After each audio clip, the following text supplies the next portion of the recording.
The Thief by Whalen Turner. Narrated by the Reading Dragon. Chapter 10. When I woke, the sun was up and the day was already warm. I was on the sandy bank of the Araxes, my feet still in the water. The river lifted them and tugged gently, but not as if it still hoped to suck me in. It was moving quietly between its banks and seemed willing to make peace over the loss of Hamiathe's gift. At least, that was my thinking as my eyes opened. A moment later came more sensible questions. Had I tried to escape the last maze at the last minute the night before and been trapped by the river, hallucinating everything else? The obsidian door? The gods? Hephaestia? And Hamiathe's gift? Altogether, they seemed to make a likely fantasy that would fit well with my dreams during the past week. I wonder if I could have invented the cloth on Oceanus's robe and the way it had felt. First satin cool and then velvet soft. My fingertips brushed against each other at the memory, and I looked down to see what I held in my hand. Still caught in my palm after a night in the river was the poor, plain, gray and white spotted stone. Hamiathe's gift. Covering that hand with the other, I closed my eyes and thanked Hephaestia, and Eugenics, Oceanus, Moira, Araxes, and every god and goddess I could remember. Then I pulled my feet out of the river and dragged myself up to where the sand was dry and lay down to sleep a little longer.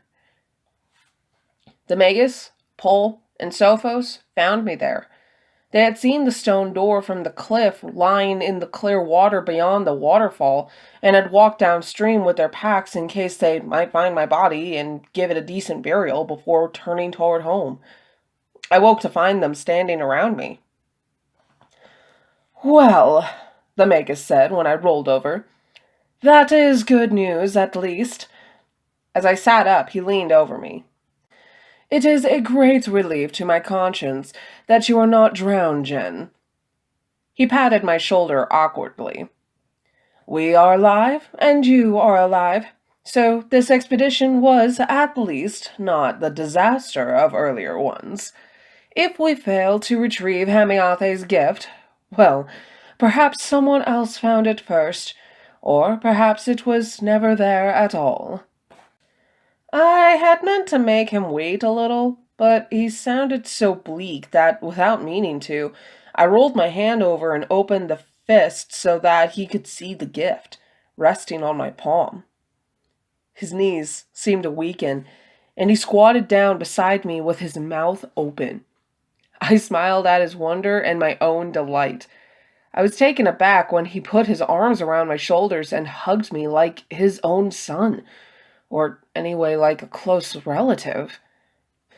"You are a wonder, Jen. I will carve your name on a stele outside the basilica. I promise." I laughed out loud. "Where was it?" I told him about the obsidian door and the stairway to the throne room, but I stumbled a little. When it came time to mention the gods, I passed over them. It didn't seem right to talk about them in the light of day, with people who didn't believe and might laugh. If the magus noticed, he didn't comment. "The river came down just as you said it might," he told me, "and washed right across our campsite on the lower bank. So we owe you for our lives as well as for this." He looked down at the stone and held it in his hand. "Is that really it?" Sophos asked. "How can you tell?" The magus flipped it over so that he could see the lettering carved there, the 4 symbols of Hephaestia's ancient name. "But it's just a plain gray rock," said Sophos. "Do you have any doubts?" I asked. "No," Sophos admitted. "I just don't understand why I am so sure." In the story the other night, I told Sophos, when Hephaestia rewarded Hamiathe's at the end, she was supposed to have taken an ordinary stone from the river and dipped it in the water of immortality. "So it is just a rock?" he asked. "Not entirely," said the magus. "Look carefully at it in the sun." He handed it back to me. I bounced it a moment on my palm. It was a rounded oval and just the weight, I thought, to go in a slingshot. But I looked closer at the letters carved in the side of it and saw the sun glint off something blue at the bottom of the carving. "It's a sapphire," I said. "At least part of it is." I peered down the whole board from top to bottom, then flipped it over and, looking closely, could see where the water had worn the stone smooth and uncovered a few blue flecks of the gem inside. "There is a description of it in the scrolls of the high priest of Eddis," said the magus. "Whenever anyone produced a stone, the high priest compared it to the scroll's description. No one but the priest could read the description, and so no one ever offered a successful copy. Probably because someone who is already as wealthy and powerful as the high priest of Eddis is difficult to corrupt." "Or he's corrupt already and doesn't want to share his power," I said. "But you know the description?" Sophos said to the magus. "Yes." "How?" I asked. "My predecessor visited the high priest during a trip as ambassador to Eddis. He offered the priest a drugged bottle of wine and then looked through his library while he was unconscious. He didn't think that the description of the stone was particularly important at the time, but I found it noted in his journals after he disappeared." I shuddered at the idea of poisoning a high priest. For that sort of crime, they were still throwing people off the edge of the mountain. "You're wet, Jen," said the magus, mistaking the cause of my shivers. "Get into some dry clothes and get something to eat. Then, if you have the strength, I'd like to get at least part way across the dystopia. The rest of our food is with Amiades." So I ate the last of the jerky. The bread was gone. Sophos filled a cup with river water for me and set it aside until the silt settled. I had, once again, lost the tie for my hair, so I asked Paul for some string. He offered me 2 pieces of leather thong, one longer than the other. I tied up the end of my braid with the long one, and kept the short one to use later. Then we began to pick our way back across the dystopia, the magus wearing Hamiate's gift around his neck. It had passed out of my hands only a few hours after I had stolen it. When the sun got hot in the middle of the day, we crawled into the shade of the tilted rocks and slept for a few hours. We reached the edge of the olive trees as the sun was setting. But we were still more than a mile above the campsite where we had left Ambiades. The sky was light as we walked south, but the groves were dark.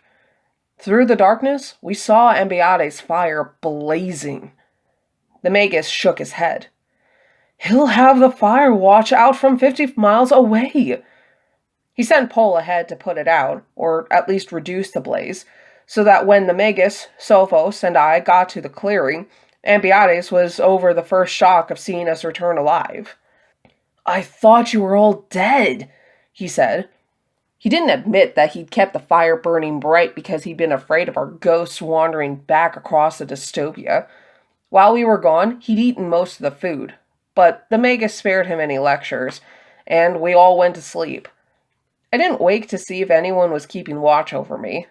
I didn't stir until the sun was up and I heard Ambiades moving around the camp, cleaning up the mess he'd made while we were gone. There was nothing for breakfast. The magus intended to go down the edge of the Sea of Olives until we reached the nearest town to buy food for ourselves, as well as some for the horses. "We'll take a more direct route home, now that we have the gift. The quicker we go, the better," he said. The horses must have been as happy as I was about the prospect of fresh food. The grazing was poor among the dried-up grasses. We packed up and rode back into the olives until we came to the overgrown maintenance road that turned toward the distant Sapertia. We came to a wide, shallow stream. As our horses stepped into the water, a group of mounted men swung out from behind a patch of dry oak and brambles where they had been hidden. I saw that they had swords in their hands. I didn't wait to learn anything else. The magus and I were nearly knee to knee, ahead of the others. I dragged the reins of my horse over to one side, and it stumbled into the horse beside it. I brushed shoulders with the magus for just a moment, and then turned the horse on its haunches and drove it with my heels back toward the trees in the stream bank.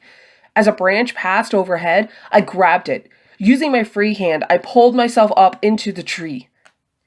By the time I was secure on a higher branch and could look down, Pole and the magus had their swords out, and one of the attacking horsemen was already lying in the water. I watched as the magus proved himself to be a swordsman as dangerous as Pole. Between them, they had the 3 remaining attackers. Sophos was behind them, twisted in the saddle, his back to the fight, trying to get his own sword out of his saddlebag. Ambiades was doing the same, but he had the sense to first run his horse into the bank, away from the danger. Sophos, looking in the wrong direction, didn't know how close he was to being spitted.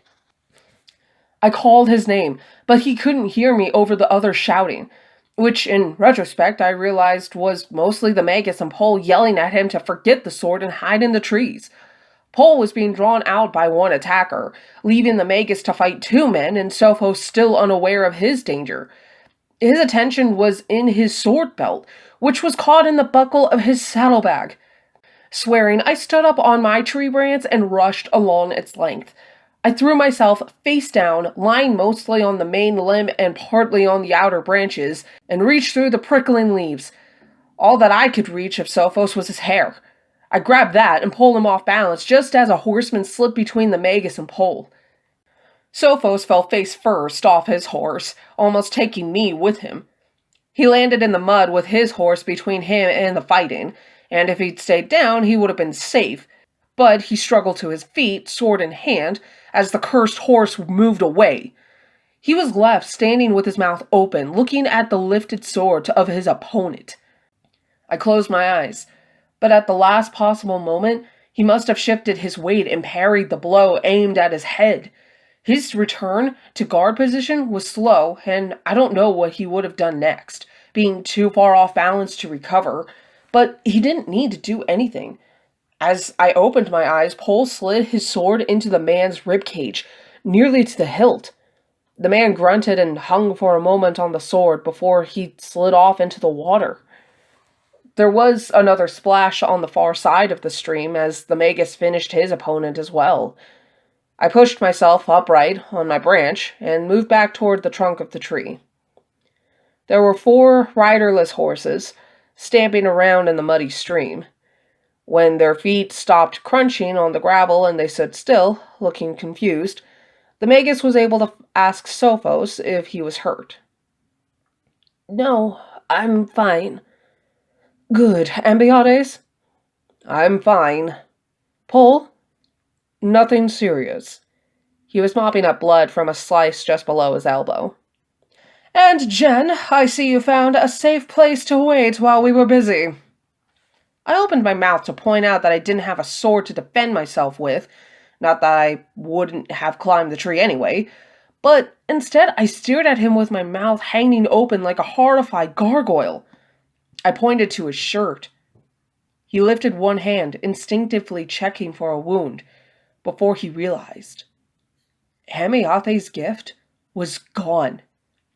He looked down at the neatly sliced leather thong lying over one shoulder. He ran his hand over it in disbelief, then felt frantically in the fold of his clothes. He checked the ridges in his saddle and saddlebags before he jumped off his horse and waded into the stream, cursing. Pole and Sophos followed after him, but there was too much mud in the water by then. Nothing could be seen. "What happened? What happened?" cried Ambiades from the bank. He was the only one of us still mounted. "The stone! The cursed stone!" said the magus. "I've lost it in the fighting, damn it! Who the hell are these people?" he said, shifting his body off a gravel bank in midstream. "Are they all dead?" Ambiades asked. "Yes, they're all dead. Get over here and help me with this one." They dragged the bodies out of the water, while I sat forgotten in the tree. I very carefully rebraided my hair and watched. When the dead men were laid out on the bank, the magus remembered me. "Come down and help look," he told me. He was distracted and was asking more than ordering. Reluctantly, I slipped down from the tree and stepped around the bodies. They were soldiers of the Queen of Atolia. One of them was a lieutenant. He was young and looked younger with wet hair stuck to his forehead and water beading on his face. He'd led the other horsemen as they rode down on us, led them no doubt on the end of Pole's sword. There was one part of his uniform that hadn't gotten wet, with either blood or water, and its shape, a coleus leaf, caught my eye. After a moment, I stooped to scoop a little water from the stream and dribbled it back and forth across the dry spot on his tunic. I soaked the image until it melted into the wetness of the rest of his uniform. The water was cold. It splashed on his neck and pooled in the hollow of his collarbone, but he didn't mind, and he didn't deserve to be marked with the coward leaf as he journeyed to the underworld. When the mark was gone, I straightened up and noticed Pole watching me. I shrugged and wiped my hands on my pants, but my pants were muddy and my hands only ended up dirty as well as wet. We left the bodies lying on the bank while the magus organized a search for Hemiate's gift. Once the mud had settled, he had us stand in a line across a stream well below where the fighting had been, staying in the line. We worked our way upstream until he was sure we had passed the place where the stone would have dropped. There wasn't enough current to have moved the stone far, but the stone was no different from any of the thousands of pebbles there on the stream bed. Only the magus and I had held the stone, and Beatrice had never even seen it. We'd stayed for almost a quarter of an hour, all of us staring at the gravel under our feet when Pole finally spoke up. "It's gone, magus." The rest of us continued to stare at the stream bed. "Magus," Pole spoke more firmly, and this time we picked up our heads. Beatrice, Sophos, and I looked back and forth between the magus and his soldier. "Yes," the magus finally agreed, after a long moment of silence. "We've got to go. Beatrice, get the horses and bring them to this side of the stream. Sophos, see if any of those other horses are still nearby. We should have tied them up. If they have saddlebags, check to see if there's any food in them." 3 of the horses were standing with ours. Misery loves company. But the 4th one was gone, presumably back to its camp. "There's no time to catch it now," said the magus. "We'll have to go as quickly as we can." He pulled himself onto his horse and looked one last time at the stream. "I don't believe this," he said. I watched him until even I felt uncomfortable and looked away, as Pole, Sophos, and Beatrice had done.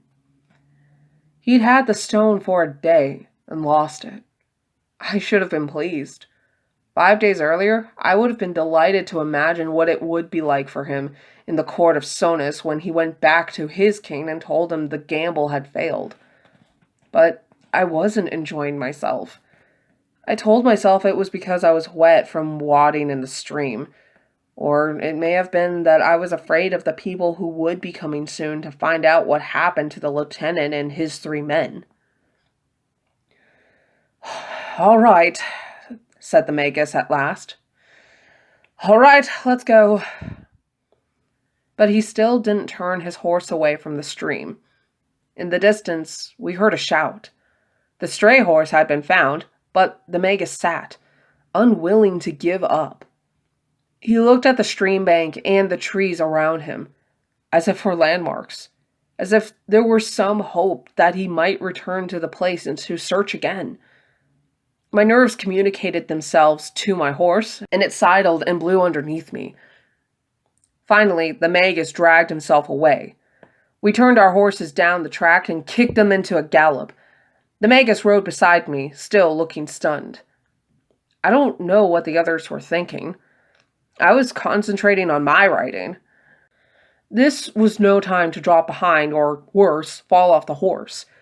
When we'd covered some distance, we turned into the trees and rode more slowly for almost an hour until we came to another open path. "They'll track us," Sopho said, looking over his shoulder. "We'll have to keep ahead of them," said the magus. I swiveled my head around to look at him. He sounded almost cheerful. He looked cheerful. "A little danger adds spice to life, Jen," he told me. I was stunned at his recovery, and it must have shown. "I've had some time to think, Jen. The stone itself isn't important. Now that we have seen it for ourselves, as well as having the description, and we know that no one else can produce the original, we can make a copy." How someone could have held that stone in his hand and then say it wasn't important, I didn't know. I almost expected lightning to strike him dead. "What about the fact that the stone is supposed to carry its own authority?" I snapped. "You're supposed to look at it and know that it is Hemiathe's gift." We'd all felt that, I thought, by the banks of the Araxes. But the magus had an answer. "That will be dismissed as superstition," he said confidently. "We'll manage just fine." All of my work could be thrown away. He would manage. I gritted my teeth. The magus turned to speak to Paul. "We'll follow this track into the cultivated groves, then cut through those toward the main road. If they haven't seen us, we might hide in traffic. If they have, we'll swing back under the olives and use the maintenance paths as much as possible." "What about food?" I asked. My tone nettled him. "I guess we'll try to get something in Paria tonight," he said vaguely. "Tonight?" My exasperation pierced his bubble of false cheer. "I'm sorry," he snapped, "but I can't pull food out of the sky for you." "You're not going to pull it out of Paria either," I said. "What do you plan to do? Knock on a door and say, 'Excuse me, there are 4 of the Queen's Guard dead. Soldiers are searching every road for us, and I'd like to buy a few loaves of bread and some dried beef, please?' And what do you suggest, O Oracle of the Gutter?" "I suggest that you should have brought food for 5 people with this miserable traveling circus of yours. Alternatively, you should have left Useless the Elder and his younger brother at home." "He's not my brother." Ambiades was offended. "That," I snarled at him, "was a figure of speech. Now shut up!" He jumped in the saddle as if he'd been slapped. I turned back to the magus.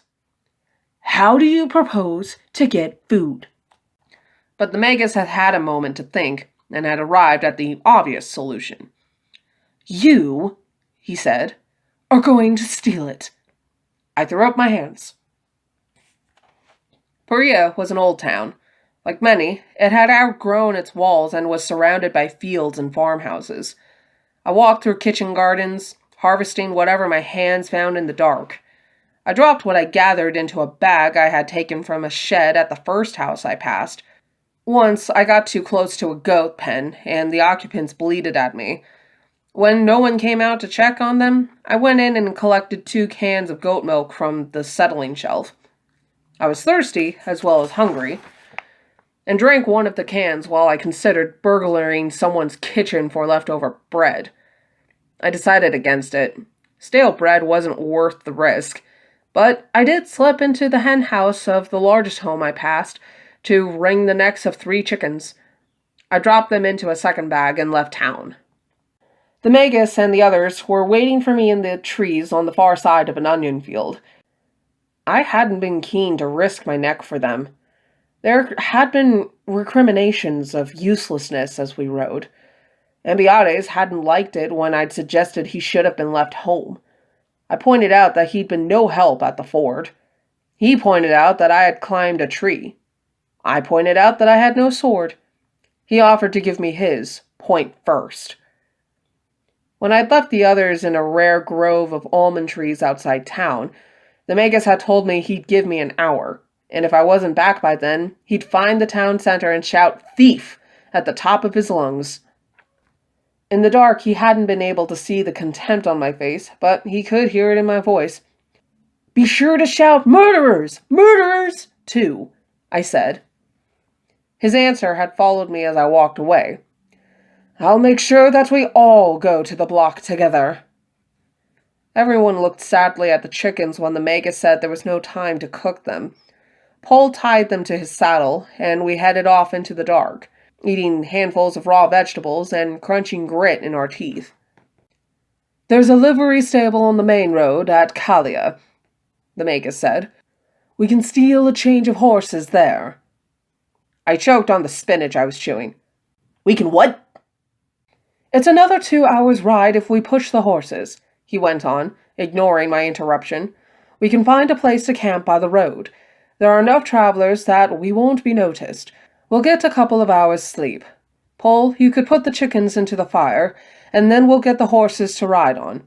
We should lose them when we cut away from the main road, away from the Sapertius Pass to Etis.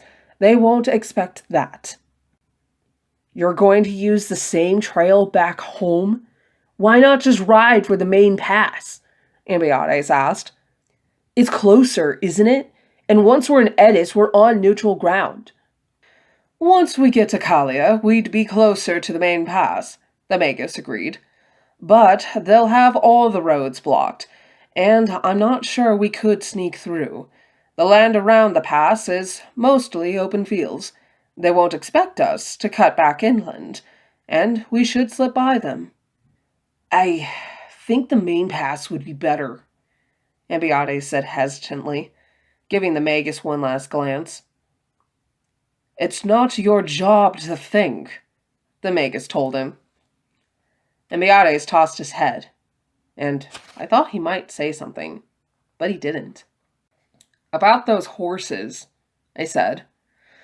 "You'll do your best, Jen," said the magus, "and if your best isn't good enough, we'll all go to the block together," I grumbled. "You said that before."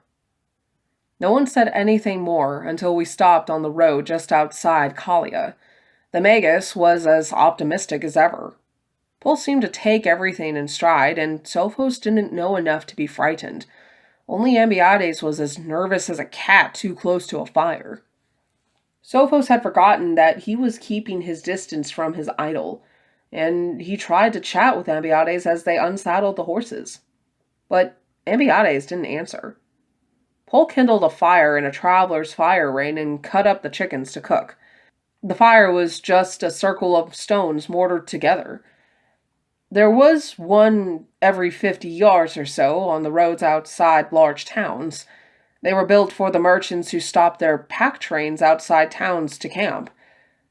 There were several pack trains camped near us that night, and smaller groups of travelers with just one wagon or no wagon at all. It was warm enough that a tent or a blanket roll would do. There were a few guards posted, but they weren't watching for us. We all slept, except Paul. The magus woke me before he woke the others and gave me careful directions how to get through town to the livery stable near the opposite gate. "Bring the horses out there. Paul will be waiting for you. The rest of us will be up the road with the saddles." He seemed as carefree as Sophos, but he didn't have Sophos' excuse. "Do you have any idea how impossible this is?" I asked him. He laughed. "I thought you said you could steal anything." He gave me a shove on the shoulder and started me down the road. "Things," I hissed to myself as I walked, "don't make noise." The moon was still up, and there was enough light to see the road in front of me. When I got close to the town walls, I could see by the light of lanterns burning by the gates. They were open. They probably hadn't been closed for years. But there was a guard in the archway. He was supposed to be watching for suspicious people, like me. I couldn't think of a plausible excuse for coming into town at such an hour, so I avoided the problem altogether by circling away from the gate and climbing over the wall out of the guard's sight. I dropped down into someone's backyard, then worked my way between buildings until I found a wide street that I hoped was the one the magus had mentioned in his directions. I hurried through absolutely empty intersections, listening at every corner for the footsteps of the watch. But I met no one. I was on the right street, and I found the livery stable and the inn next to it without trouble. Both were closed for the night, of course. Wooden shutters were pulled over the windows of the inn, and the gates to the courtyard were closed. I listened again for the watch, and when I heard nothing, I pushed open the gate after lifting its post off the ground so that it wouldn't scrape. The post fit into a gap between the flagstones so that the gate wouldn't swing closed again. When I peeped into the stable, I found the ostler asleep in his chair at one end. Good luck for me. Not only was he asleep, but I guessed by the empty bottle on his left that he was drunk as well. I collected 5 leading straps from a peg over his head and slipped down the row of stalls, looking into each one at a sleeping horse. I picked 5 that I thought were mares and woke them with a whisper. I clipped the straps to their halters, and then I opened all the stall doors, carefully so that there was no squeak, starting with the one farthest from the ostler. The horses lifted themselves to their feet. Puzzled at being disturbed at such an odd hour, they made small noises of inquiry, none loud enough to wake the ostler. When all the stall doors were open, I went back to my chosen 5 and led the first one out. As I led her past the stall of my next choice, I leaned in to twitch the strap hanging from that mare's halter. She obediently followed her stablemate out of the stall and down the row. The other horses came out in the same way. Soon, all 5 were in a line, and the horses left in their stalls were leaning out of their stalls, wondering what they were missing. I was at the door of the stable, looking out at the stone-flagged courtyard, where the horses' hooves were going to sound like the crack of doom. I looked back at the sleeping ostler. He would sleep through the noise only if he were very drunk indeed. And there was no way to know how much had been in the bottle when he started. There was an obvious solution, but I was a thief, not yet a murderer. I sent a hasty prayer to the god of thieves that the horses would keep quiet and that the ostler was blind drunk. Then I shuffled around until I had all 5 leading ropes in my hands and drew the horses out. The silence was so profound that I turned back to make sure that the horses were following. It hadn't occurred to me that the gods that I'd seen silent and unmoving in their temple might still be taking an interest in me. I almost bumped into the mare directly behind me. She threw up her head in surprise, but didn't make a noise. I stepped backward, and she followed. The iron shoes on her hoofs struck the flagstones soundlessly. The other horses came as well. Afraid that I'd been struck deaf, I backed out of the courtyard. Behind my horses came the others from the stable. They slipped through the gates of the inn and disappeared like ghosts down different streets. When the ostler woke, he would have to search the entire town before he would know that 5 of his charges were missing. At the town gate, I found Paul standing over the body of a guard. "Did you kill him?" My lips formed the words without speaking. Paul shook his head. Like the ostler, the guard was asleep. Paul took 4 of the horses, 2 leading straps in each hand, and left me just 1 to lead up the grass beside the road, between 2 houses, and then out across the fields. We reached the cover of some trees and found the other 3 waiting. "Was there any trouble?" the magus asked, and the spell of silence burst with a pop. I shook my head. "No," I said, "no trouble. Except that I discovered that I was eager to divest myself of the god's attention as quickly as possible. Sophos took the leading strap from my hands and led my horse away to be saddled. Paul asked me, "Are you all right?" I nodded my head. He took me by the elbow and felt my body shaking. "Are you sure?" I nodded again. How could I explain that this was a perfectly normal reaction for someone who has had a careless prayer answered by the gods? The silence of the horses had been immeasurably more unnerving than the gods in their temple. Maybe because the stables had been part of my world and the temple had not. I don't know. For the first time in a long while, Paul had to help me onto my horse. We were only an hour away from Kalia when a cold, damp breeze blew down my neck, and I pulled up my horse to listen to the sound of the temple gong beating in the night. "What's that?" Imbiades asked when the others had also stopped. Probably Arachnus, still doing his part, I thought. The ostler woke up, I said, and dug my heels into the horse underneath me. By morning we had nearly covered the ground back to the mountain trail. The horses were exhausted, and our pursuers were so close that twice we'd see them over the shoulders at straight places in the road. The ostler must have called out the town garrison without counting his horses first. We lost sight of the soldiers when we turned into the olive groves, but they remained close behind. As we twisted in the dark under the trees, we moved a little quicker than our pursuers, only because we knew where we were going and they did not. The mountain rose so steeply out of the sea of olives that it appeared without warning as we came out of the trees. Suddenly, in front of us, sunshine was falling on the piled rubble at the base of the cliff. The magus pulled up his horse and dismounted. "Not many people know about the trail. If we can get up the cliffside before they can see us, they might not know where we've gone." "Doesn't Ennis begin here? Wouldn't we be on neutral ground?" Sophos asked. "Only if there's enough Odysseans to insist on it," said the magus, and slapped his horse with the riding crop, sending it down the alley between trees and mountains, followed by the other horses. "Get moving," he said to the rest of us.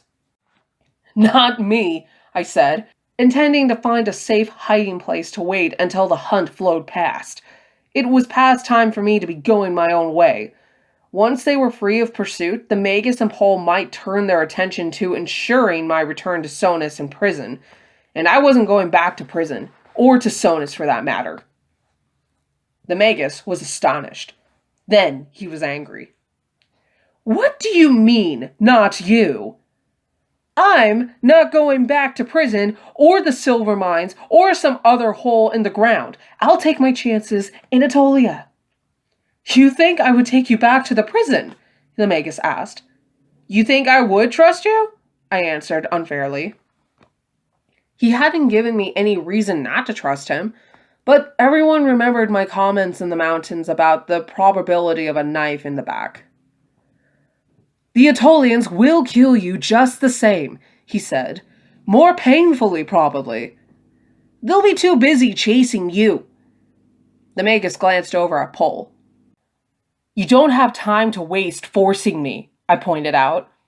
He threw up his hands. "Fine," he bellowed. "Go die on the swords of the Atolians. Be drawn, be quartered, be hung. I don't care. Spend the rest of your life in one of their dungeons. What possible difference would it make to me?" I sighed. I hadn't intended to offend him. "Leave me a sword," I said without thinking, "and I'll do my best to slow them down." I could have bitten off my own tongue, but the magus didn't take me up on my offer. He snorted in disbelief and turned away. The others followed, but Sophos turned back after a few hesitant steps. He awkwardly pulled his sword free from his scabbard and offered it hilt first in my direction. "It's not any use to me," he explained truthfully. It was a beginner's sword, lighter than a regular one, but better than nothing. I took it by the blunt part of the blade just below the hilt and raised it to him before he turned to hurry after the magus, who had looked back once to snort in contempt before disappearing between the boulders. I chose a nearby boulder and climbed up the side of it. Once I reached the top, I was above the eye level of any passing horseman, and it was as good a hiding place as any.